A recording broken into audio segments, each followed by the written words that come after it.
আসসালামু আলাইকুম রহমতুল্লাহ। অবশেষে চোখে চোখ রাখার পরিবর্তে চোখ নামাতে হলো এবং বাংলাদেশের অস্থির বাজারকে স্থির করতে ভারতের পেঁয়াজের দিকে তাকাতে হলো। কেন এই কথা বললাম? আপনারা জানেন,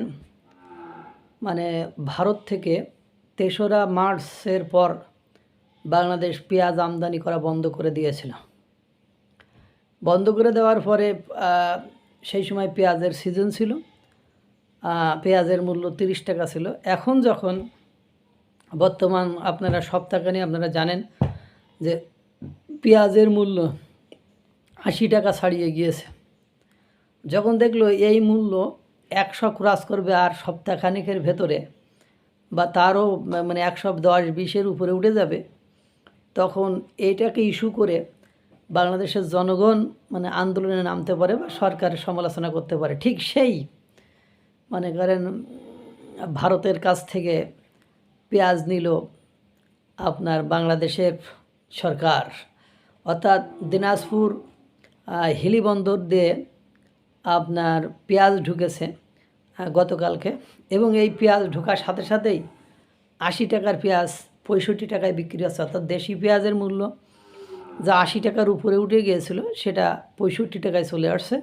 এবং ভারতের পেঁয়াজ আপনি জানেন সর্বোচ্চ হয়তো বা ৪০, ৪৫, ৫০ টাকা, ট্যারিফ সব কিছু দিয়ে ৪০, ৪৫, ৫০ টাকা হবে।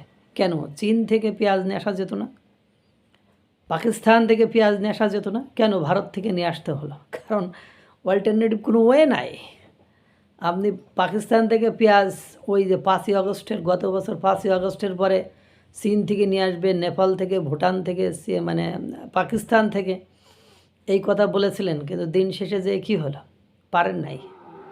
অর্থাৎ ভারত আপনার প্রতিবেশী, তার সাহায্য সহযোগিতা ছাড়া আপনি আপনার দেশের কোনো কিছু নিয়ন্ত্রণে রাখতে পারবেন না।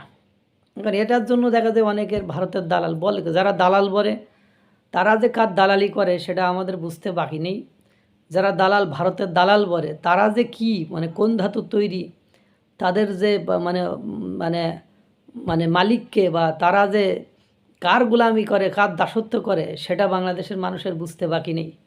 একটা ভিডিওর একটা কমেন্টে দেখছিলাম যে 5ই আগস্ট না হইলে বুঝতাম না যে রাজাকার কাকে বলে। আগে শুধু শুনতাম রাজাকার রাজাকার রাজাকার, কিন্তু বুঝি নাই যে রাজাকার কাকে বলে।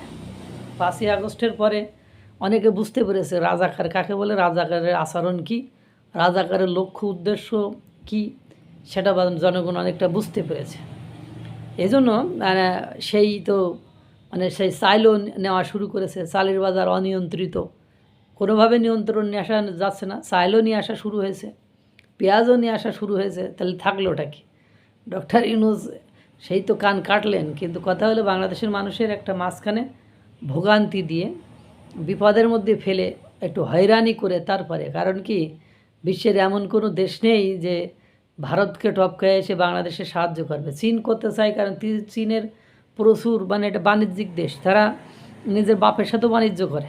এই চীনের অবস্থানে তারা তাদের নিজের বাপের সাথেও বাণিজ্য করে।